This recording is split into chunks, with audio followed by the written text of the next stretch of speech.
नमस्कार। Sanskrit online classes में आप सभी का स्वागत है। पिछली क्लास में हमने मनुस्मृति के द्वितीय अध्याय से कुछ महत्वपूर्ण पद्यों को लेकर के चर्चा की थी। आज हम उसी क्रम को आगे बढ़ाते हुए आगे के जो हमारे पद्य हैं उनको लेकर के हम चर्चा करेंगे। तो आइए शुरू करते हैं। हमारा अगला पद्य है वित्तम बंधुर्वयः कर्म विद्या भवति पंचमी एतानि मान्य स्थानानि गर्यो यद्धत उत्तरम। इस पद्य के अंतर्गत मनु ने वित्त आदि की उत्तरोत्तर जो मान्यता है उसको बताई है कि वित्त की मान्यता किस प्रकार है, उससे बढ़कर के किसकी मान्यता है और उससे बढ़कर के किसकी मान्यता होती है। तो इसी का विधान इस पद्य में मनु ने किया है। तो मनु कहते हैं वित्तम बंधु वयः कर्म पंचमी विद्या भवति एतानि मान्य स्थानानि। वित्त अर्थात धन, बंधु अर्थात कुटुंब, वयः अर्थात उम्र, कर्म अर्थात व्यक्ति के द्वारा किए गए कार्य या कर्म, पंचमी विद्या भवति और पांचवी विद्या होती है। एतानि मान्य स्थानानि, ये सभी सम्मान के योग्य होते हैं या सम्मान का स्थान रखने वाले होते हैं। यत यत उत्तरम तत गर्य है, इनमें से यत यत उत्तरम अर्थात आगे की ओर बढ़ते हैं। इसका मतलब है कि पहले की अपेक्षा बाद वाला गर्य है अर्थात अधिक श्रेष्ठ होता है, अधिक सम्मान को प्राप्त करने वाला स्थान होता है। तो मनु कहते हैं कि वित्त अर्थात धन, बंधु अर्थात कुटुंब, वय अर्थात उम्र, कर्म अर्थात व्यक्ति के द्वारा किए गए कार्य और पंचमी विद्या और पांचवी विद्या, ये सभी सम्मान के स्थान को धारण करने वाली होती हैं। लेकिन इनमें से पहले की अपेक्षा बाद वाला अधिक श्रेष्ठ होता है या अधिक सम्मान को प्राप्त करने वाला स्थान होता है। तो इसी का वर्णन इस पद्य में मनु ने किया है। अगला पद्य देखिए। पंचानाम त्रिषु वर्णेषु भूयांसि गुणवंती च यत्र शुः सोऽत्र मानार्ह शूद्रो अपि दशमीं गतः। अब यहाँ मनु जो है वो कहते हैं कि जो त्रिवर्ण है, तीन वर्ण है, ब्राह्मण, क्षत्रिय और वैश्य, इनमें से जो पूर्वोक्त में बताए गए जो 5 गुण हैं जिनमें धन, कुटुंब, उम्र, कर्म और विद्या शामिल की गई है, इन 5 में से जिस व्यक्ति के पास अधिक होता है, इनमें से इन 5 गुणों में से जो अधिक होता है वही मनुष्य क्या होता है, श्रेष्ठ होता है। तो इसी का वर्णन इस पद्य में मनु कर रहे हैं। तो मनु कहते हैं त्रिषु वर्णेषु अर्थात तीनों वर्णों में, ब्राह्मण, क्षत्रिय और वैश्य, तीनों वर्णों में पंचानाम यत्र भूयांसि गुणवंती, पूर्व में बताए हुए 5 गुणों में से चयसयु च अत्र माना है, जो अधिक गुण होते हैं वह मनुष्य सम्मान के योग्य होता है। तो 5 जो गुण हैं, धन, कुटुंब, उम्र, कर्म और विद्या, इन 5 में से जिन गुणों की अधिकता जिस व्यक्ति के पास होती है वह व्यक्ति सम्मान के योग्य होता है। दशमीं गतः शूद्रः अपि मानार्ह, और 10वीं अवस्था को प्राप्त किया हुआ अर्थात 90 वर्ष की उम्र वाला व्यक्ति भी अर्थात शूद्र भी मानार्ह है, सम्मान के योग्य होता है। 90 वर्ष की आयु को प्राप्त किया हुआ या 10वीं अवस्था को प्राप्त किया हुआ शूद्र व्यक्ति भी सम्मान के योग्य होता है। तो इसी का वर्णन इस पद्य में मनु ने किया है। आगे देखिए। चक्रिणो दशमीस्थस्य रोगिणो भारिणः स्त्रियः स्नातकस्य च राज्ञस्य पंथा देयो वरस्य च। अब इस पद्य में मनु कहते हैं कि किन किन को मार्ग देना चाहिए, या सामने से कौन आ रहा है तो उसके लिए मार्ग छोड़ देना चाहिए, उसी का वर्णन इस पद्य में मनु कर रहे हैं। तो मनु कहते हैं चक्रिण अर्थात रथ पर बैठा हुआ, गाड़ी पर बैठा हुआ, दशमीस्थस्य 10वीं अवस्था को प्राप्त किया हुआ अर्थात 90 वर्ष की आयु को प्राप्त किया हुआ, रोगिण अर्थात रोगी, भारिण अर्थात भार को वहन करने वाला किया हुआ, स्त्री है स्त्री, स्नातक से और स्नातक को प्राप्त किया हुआ स्नातक हुआ, राज्ञ राजा और वरस्य च और वर को दूल्हे को, पंथा देय, मार्ग देना चाहिए। यदि इनमें से कोई भी सामने से आ रहा है तो इनके लिए मार्ग छोड़ देना चाहिए या उनको मार्ग देना चाहिए। तो वो कौन कौन है? रथ पर विराजमान होने वाला या विराजमान हुआ, 10वीं अवस्था को प्राप्त किया हुआ अर्थात 90 वर्ष की आयु को प्राप्त किया हुआ, रोगिण है रोगी को, भारिण है भार को वहन किए हुए को, स्त्रीय है स्त्री को, स्नातक से स्नातक किए हुए को, राज्ञ अर्थात राजा को, वरस्य अर्थात वर को या दूल्हे को मार्ग देना चाहिए। तो इसी का वर्णन इस पद्य में मनु ने किया है। मनु आगे कहते हैं, तेषाम तु संवेतानाम मान्यौ स्नातक पार्थिवौ राज्य स्नातकयोश्चैव स्नातको नृपमान भाग। अब यहाँ मनु कहते हैं कि सम्मिलित होने पर या इकट्ठे होने पर राजा और स्नातक दोनों ही सम्मान के योग्य होते हैं, लेकिन जब बात दोनों की आती है, राजा और स्नातक यदि इकट्ठे हों दोनों हों, तो उन दोनों में जो स्नातक होता है वह भी राजा के द्वारा सम्मान का पात्र हुआ करता है। तो इसी का वर्णन मनु कर रहे हैं इस पद्य में। तो मनु कहते हैं संवेतानाम तेषाम, उनमें इकट्ठे हुए या इकट्ठे हुए उनमें से स्नातक पार्थिवौ मान्यो, स्नातक और पार्थिव अर्थात राजा दोनों ही सम्मान के योग्य होते हैं। बहुत से व्यक्ति अगर इकट्ठे हैं और उनमें स्नातक और राजा दोनों शामिल हैं तो उन सभी में राजा और स्नातक दोनों ही सम्मान के योग्य होते हैं। राज स्नातकयो हो च स्नातकः एव नृपमान भाग, लेकिन राजा और स्नातक दोनों के साथ होने पर जो स्नातक होता है वह भी राजा के द्वारा सम्मान का पात्र होता है। तो उन दोनों में जो स्नातक है वह श्रेष्ठ बताया गया है। तो राजा और स्नातक में जो स्नातक है वह राजा के द्वारा सम्मान का पात्र होता है। तो इसी का वर्णन इस पद्य में मनु करते हैं। अगला पद्य देखिए, उपनीय तु यह शिष्यम वेदम अध्यापयेद द्विजः सकल्पम स रहस्यम च तम आचार्यम प्रचक्षते। आचार्य का क्या लक्षण होता है उसका वर्णन इस पद्य में मनु कर रहे हैं कि आचार्य किसको कहा जाता है। तो आचार्य के लिए कहते हैं यह अर्थात जो, द्विजय अर्थात ब्राह्मण, शिष्यम अर्थात अपने शिष्य को, उपनीय उपनय संस्कार से युक्त करके, सकल्पम कल्प सूत्रों से, सहरहस्यम च और उपनिषदों के साथ में, वेदम अध्यापयेद वेदों का अध्ययन करवाता है, तम आचार्यम प्रचक्षते तो वह आचार्य कहलाता है अर्थात वह आचार्य का लक्षण होता है। तो आचार्य का लक्षण क्या है, आचार्य किसको कहा जाता है, उसके संदर्भ में मनु ने कहा है कि जो ब्राह्मण अपने शिष्य का उपनयन संस्कार करवा करके, यज्ञोपवीत संस्कार करवा करके कल्प सूत्रों एवं उपनिषदों के साथ में वेदों का अध्ययन करवाता है तो वह आचार्य कहलाता है। तो उसी को आचार्य कहा जाता है। तो आचार्य के लक्षण का वर्णन इस पद्य में मनु ने किया है। अगला पद्य देखिए, एक देशम तु वेदस्य वेदांगनायपि वा पुनः यो अध्यापयेति वृत्यर्थम उपाध्याय से उच्यते। अब उपाध्याय का लक्षण कर रहे हैं कि उपाध्याय किसको कहा जाता है।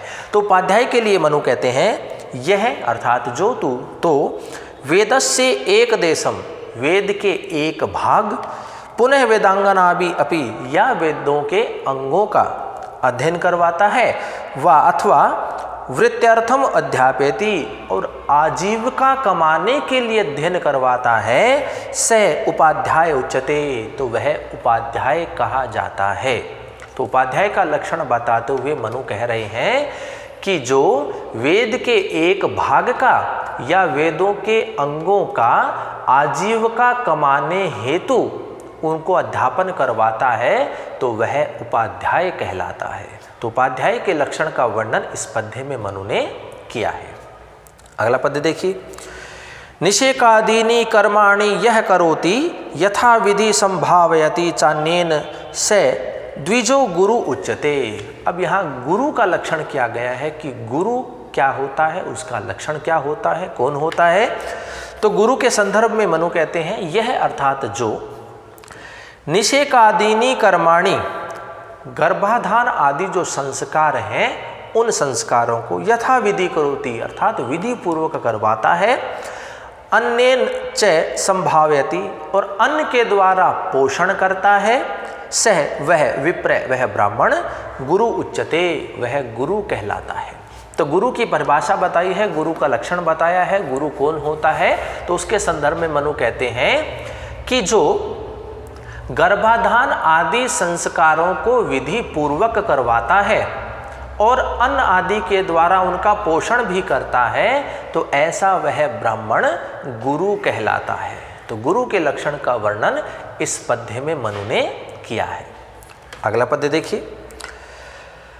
अगन्याधेयम पाक यज्ञ अग्निष्टोमादिकान मखान यह करोति वृतो यस्य स तस्य ऋत्विग इह उच्यते। अब ऋत्विक का लक्षण किया गया है कि ऋत्विक कौन होता है, उसका क्या लक्षण है। तो उसके संदर्भ में मनु कहते हैं यह अर्थात जो वृत अर्थात वर्ण किया गया हो, अर्थात चुना गया हो, जो वर्ण किया गया हो या चुना गया हो, और जिसके अग्न्याधेयम अर्थात अग्नाध्यान आदि यज्ञ, पाक यज्ञान अर्थात पाक यज्ञ, अग्निष्टोम आदिकान अर्थात अग्निष्टोम आदि यज्ञों को अर्थात मखान यज्ञों को करता है। यस्य उसका, यस्य करोति जिसका करता है, सह तस्य वह उसका, ऋत्विग इह उच्यते उसका वह ऋत्विक कहलाता है। कि जिसको चुना जाता है, जिसका वर्ण किया गया है, और वह जिसके अग्न्याधान यज्ञ करता है, जिसके पाक यज्ञ करता है और जिसके अग्निष्टोम आदि यज्ञों को करता है, तो वह चुना हुआ उसका जो समस्त इन यज्ञों को करवाता है उसका वह ऋत्विक कहलाता है, ऋत्विक होता है। तो ऋत्विक का लक्षण इस पद्य में मनु ने किया है। एक बार पुनः इसके अर्थ को देखते हैं। यह वृत अर्थात जो वर्ण किया हुआ अर्थात चुना हुआ, अग्न्याधेयम अग्नाध्यान आदि यज्ञ, पाक यज्ञान पाक यज्ञ, अग्निष्टोम आदिकान अग्निष्टोम आदि मखान अर्थात यज्ञों को यस्य करोति जिसके लिए करता है, जिसके करता है, सह तस्य वह उसका, ऋत्विक ई है उच्चते उसका वह ऋत्विक कहलाता है। तो ऋत्विक का वर्णन इस पद्य में मनु ने किया है। अगला पद्य देखिए। यह आवृणोत्यवित्थम ब्रह्मणा श्रवणा बुभो स माता स पिता गेयम स्तम न द्रुहेत कदाचन। अब यहाँ आचार्य की जो गुरुता होती है उसका वर्णन किया गया कि आचार्य जो है वो बड़ा होता है, सम्मान के योग्य होता है। तो उसकी जो महत्ता है, उसकी जो गुरुता है, उसका वर्णन इस पद्य में मनु ने किया है। तो मनु कहते हैं यह अर्थात जो उभौ श्रवणौ ब्रह्मणा अवित्थम आवृणोति, कि जो दोनों कानों को वेद के ज्ञान से सुशोभित कर देता है, वेद के ज्ञान से भर देता है, स माता स पिता ज्ञेय उसे माता और उसे पिता समझना चाहिए, जानना चाहिए। जो दोनों कानों को वेदों के ज्ञान से भर देता है, वेदों के ज्ञान से सुशोभित कर देता है, उसे माता और उसे पिता समझना चाहिए। तम कदाचन न द्रुयेत, और उसके प्रति कभी भी द्रोह नहीं रखना चाहिए, द्रोह नहीं करना चाहिए।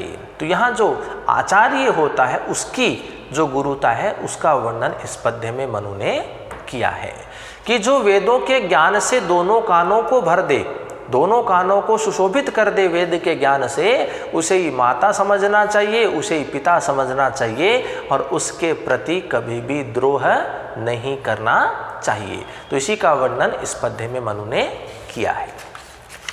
अगला पद्य देखिए। उपाध्यायान दशाचार्य आचार्याणाम शतम पिता सहस्रम तु पितृन माता गौरवेणा तिरिच्यते। अब यहाँ पर जो माता है उसको सर्वाधिक गौरव प्राप्त करने वाला बताया गया है कि सर्वाधिक जो गौरव को प्राप्त करता है वह माता होती है। तो इसी का वर्णन इस पद्य में मनु ने किया है। तो मनु कहते हैं 10 उपाध्यायान आचार्य, कि उपाध्याय से 10 गुना आचार्य होता है या 10 गुना आचार्य गौरव को प्राप्त करता है। आचार्याणाम शतम पिता, और आचार्य से 100 गुना पिता होता है। सहस्र तु पितृन माता, और पिता से 1000 गुना माता गौरवेन, गौरव के कारण अतिरिच्यते अर्थात श्रेष्ठ होती है या अधिक होती है। तो यहाँ माता जो है वो गौरव के कारण अधिक होती है, उसी का वर्णन इस पद्य में मनु कर रहे हैं। तो मनु कहते हैं कि उपाध्याय से 10 गुना आचार्य, आचार्य से 100 गुना पिता, और पिता से 1000 गुना माता अधिक गौरव को प्राप्त करती है, या गौरव के कारण वो अधिक होती है, अधिक सम्माननीय होती है। तो इसी का वर्णन इस पद्य में मनु ने किया है। अगला पद्य देखिए। उत्पादक ब्रह्मदात्रो गरियान ब्रह्मदह पिता, ब्रह्म जन्म ही विप्रस्य प्रेत्य है च शाश्वतम। तो इस पद्य के अंतर्गत जो गुरु की श्रेष्ठता होती है, जो आचार्य की श्रेष्ठता होती है, उसका प्रतिपादन इस पद्य में मनु ने किया है। तो यहाँ मनु कहते हैं कि उत्पादक अर्थात जन्म देने वाला, ब्रह्मदात्रो और ब्रह्म के ज्ञान से जन्म देने वाला। एक तो जो पिता है, माता है, वो काम के वशीभूत होकर के जिस बालक को जन्म देते हैं वह एक जन्म, और एक है ब्रह्मदात्रो, ब्रह्म के ज्ञान से उत्पन्न होने वाले ब्राह्मण का जो दूसरा जन्म है वह जन्म ब्रह्मदय पिता ज्ञान। तो उन दोनों में जो ब्रह्म का ज्ञान अर्थात वेद का जो ज्ञान देने वाला है वह पिता श्रेष्ठ होता है। तो ब्राह्मण जो होता है उसका एक तो जन्म होता है पिता के द्वारा उत्पन्न करने वाला, और एक वेद के ज्ञान से ब्राह्मण का जन्म होता है। तो वो जो दोनों पिता हैं, उन दोनों पिताओं में जो वेद के ज्ञान के द्वारा जो ज्ञान देने वाला जो पिता है वह अधिक श्रेष्ठ होता है। ही विप्रस्य ब्रह्म जन्म प्रेत्य च इह च शाश्वत है, और उस ब्राह्मण का वेद जो जन्म होता है, वेद के द्वारा जो जन्म होता है वह इस संसार में और परलोक में दोनों में ही शाश्वत होता है। तो एक तो जन्म देना, जन्म देने वाला पिता, और एक वेद के ज्ञान से जन्म देने वाला पिता, उन दोनों पिताओं में वेद का ज्ञान देने वाला जो पिता होता है वह श्रेष्ठ होता है, और उस ब्राह्मण का वेद के ज्ञान से उत्पन्न जो जन्म होता है वही श्रेष्ठ होता है। वह इसी लोक में और परलोक में दोनों स्थानों पर ही शाश्वत होता है। तो इसी का वर्णन इस पद्य में मनु ने किया है। अगला पद्य देखिए। कामान माता पिता चैनम यद उत्पाद्यतो मिथः संभूति तस्येताम विद्या द्योनाव भी जायते। अब यहाँ माता और पिता काम के वशीभूत होकर के जिस बालक को जन्म देते हैं वह जन्म तो उस बालक का केवल अंग प्रत्यंग ही जन्म होता है, केवल अंगों का ही जन्म होता है। तो इसी का वर्णन इस पद्य में मनु ने किया है। तो मनु कहते हैं माता पिता च एनम मिथय कामाद, कि माता और पिता मिलकर के कामना से, काम के वशीभूत होकर के यद उत्पाद्यते, जो बालक की जन्म उत्पत्ति करते हैं, तस्य ताम सम्बुद्धि विद्यात योनो विजायते, तो वह उत्पत्ति तो केवल उस बालक के अंग प्रत्यंग की ही होती है। तो माता के गर्भ से जिस बालक की उत्पत्ति होती है वह बालक केवल अंगों को लेकर के ही उत्पन्न होता है। तो इसी का वर्णन इस पद्य में मनु ने किया है। अगला पद्य देखिए। आचार्यस्त्वस्य याम जाति विधिवद वेद पारगः उत्पाद्यति सावित्र्या सा सत्या सा अजरा अमरा। अब यहाँ जो आचार्य होता है वह वेद के पाठ से जिस बालक की उत्पत्ति करता है वही सत्य है, वही अजर है और वही अमर होता है। तो इसी का वर्णन इस पद्य में मनु ने किया है। तो मनु कहते हैं कि वेद पारग अर्थात वेद पाठी, वेद को पढ़ने वाला, वेद को पढ़ाने वाला, वेद को जानने वाला आचार्य है। आचार्य तू अस्य याम जाति विधिवत सावित्र्या उत्पादति, कि जिस बालक का सावित्री के द्वारा, वेद पाठ के द्वारा, गायत्री मंत्र आदि के द्वारा विधि पूर्वक जो जन्म उत्पन्न करता है, जिसको उत्पन्न करता है, सा वही जन्म जो है सत्य है च अजरा अमरा भवति, और वही अजर है वही अमर होता है। तो वेद को पढ़ने वाला, पढ़ाने वाला, जानने वाले आचार्य के द्वारा, गायत्री के द्वारा, वेद पाठ के द्वारा जिस ब्राह्मण की उत्पत्ति की जाती है, जिस ब्राह्मण बालक की उत्पत्ति की जाती है, वही जन्म सत्य होता है, वही अजर है और वही अमर होता है। तो इसी का वर्णन इस पद्य में मनु ने किया है। अगला पद्य देखिए, अल्पम वा बहु वा यस्य श्रुतस्योपकरोति यह तम पी है गुरु में विद्या श्रुतोप क्रिया तया। अब यहाँ गुरु जो होता है, वेदाध्ययन करवाने वाला, उसकी श्रेष्ठता क्या होती है, उसकी जो क्या संज्ञा होती है, उसके बारे में वर्णन इस पद्य में किया गया है।